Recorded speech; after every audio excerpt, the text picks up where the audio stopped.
আসসালামু আলাইকুম বন্ধুরা, সবাই কেমন আছেন?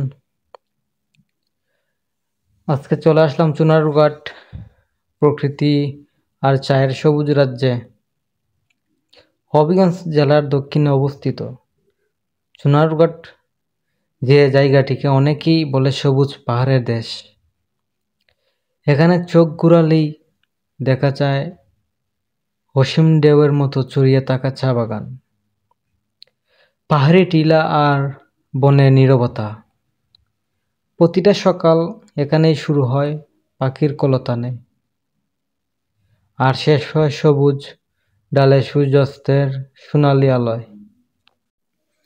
চুনারুঘাটের চা বাগানগুলো যেন প্রকৃতির আঁকা ছবি। ঢেউ কেলানো পাহাড়ি ডালে সারি সারি সবুজ চা গাছ, শ্রমিকদের ছন্দময় হাতে টানে ঝুরি পড়া পাতার শব্দ, কুয়াশায় ঢাকা ভোরের পাতার উপর জমে থাকা শিশির,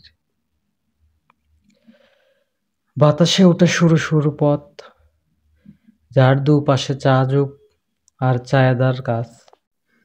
বসন্তে চা বাগানে বাতাসে অনুভব করা যায় পাতার ঘ্রাণ। বর্ষায় বাগান হয়ে ওঠে আরো প্রাণবন্ত, আর শীতে কুয়াশার চাদরে বাগান যেন এক রহস্যময় সৌন্দর্যের ভরে যায়।